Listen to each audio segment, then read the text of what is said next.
सोचिए, पाकिस्तान ने भारत की सैन्य क्षमता और भारत की सतर्कता को परखने के लिए साल 1965 9 अप्रैल को एक ऑपरेशन चलाया, रण ऑफ कच्छ जैसे रेगिस्तानी क्षेत्र से डेजर्ट हॉक। पाकिस्तान के इस ऑपरेशन का मकसद था भारतीय सेना को यहाँ दक्षिण में उलझाकर उधर जम्मू कश्मीर पर एक बड़ा हमला बोल देना।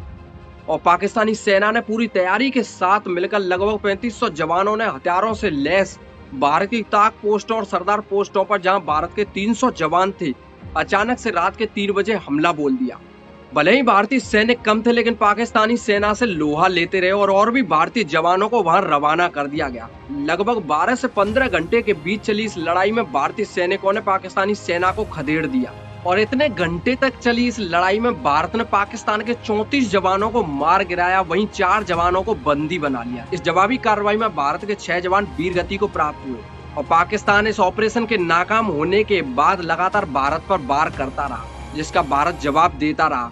तो दोनों देशों के बीच लगातार कई महीनों तक ये लड़ाई चलती रही, जिसे ब्रिटेन द्वारा दोनों देशों के बीच समझौता कराया गया। साल 1965 में पाकिस्तान के ऑपरेशन डेजर्ट हॉक के नाकाम होने के बाद अगस्त महीने में पाकिस्तान ने एक और ऑपरेशन चालू किया, ऑपरेशन जिब्राल्टर, जिसका मकसद था इलीगल तरीके से जम्मू कश्मीर में घुसना और वहां की सरकारी संपत्तियों को नुकसान पहुंचाना, वहां की टावरों को, सुरंगों को, सड़क निर्माण को नुकसान पहुंचाना, पुलों को नुकसान पहुंचाना, जिससे कि वहां की सेना को बाधित किया जा सके। 711वीं ईस्वी में मुसलमानों ने स्पेन के एक क्षेत्र जिब्राल्टर पर विजय प्राप्त की थी और उसी आधार पर पाकिस्तानियों ने इस ऑपरेशन का नाम रखा गया था ऑपरेशन जिब्राल्टर, क्योंकि पाकिस्तानी सेना को लगता था कि हम भी इसी तरीके से जम्मू कश्मीर पर विजय प्राप्त कर लेंगे। और लगभग 20,000 से अधिक पाकिस्तानी सैनिकों ने आम नागरिकों के बेस में जम्मू कश्मीर में घुसपैठ की, जिनका मकसद था वहां के स्थानीय लोगों को सरकार के खिलाफ विद्रोह के लिए उकसाना। लेकिन वहां के स्थानीय नागरिकों ने उनका समर्थन देने से मना कर दिया और इस सूचना को भारतीय सेना तक पहुंचा दिया, जिसकी जवाबी कार्रवाई में भारतीय सेना ने उन घुसपैठियों को, कईयों को तो मार गिराया, कईयों को पकड़ लिया और बाकियों को खदेड़ दिया। और पाकिस्तान का ये ऑपरेशन जिब्राल्टर भी वहीं विफल हो गया।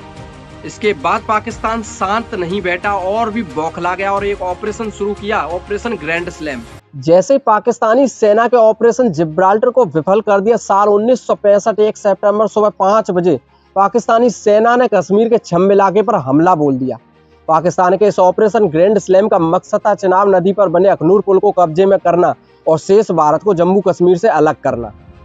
पाकिस्तानी सेना ने भारत के हवाई अड्डों को उड़ा दिया और शुरुआत में पाकिस्तानी सेना ने कश्मीर के कई इलाकों को कब्जे में कर लिया और भारतीय टैंक पाकिस्तानी पैटर्न टैंकों का सामना करने में नाकाम रहे और भारतीय सेना को तभी नदी की ओर पीछे धकेल दिया।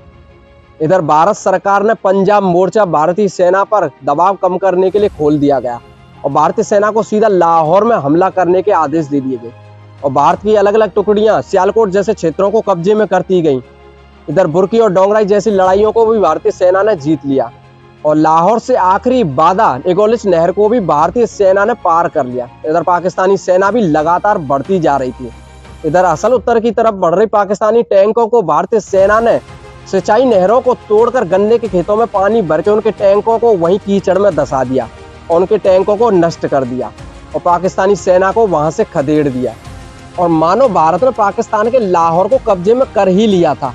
पाकिस्तान अब चारों तरफ से घिर गया था कि पाकिस्तान ने अपनी सेना को कश्मीर से बुलाने का आदेश दे दिया और 20 सितंबर को सर्वसम्मति से यूनाइटेड नेशन ने एक प्रस्ताव पारित किया सीज फायर कराने का और आखिरकार 22 सितंबर को दोनों देशों के बीच सीज फायर हो गया।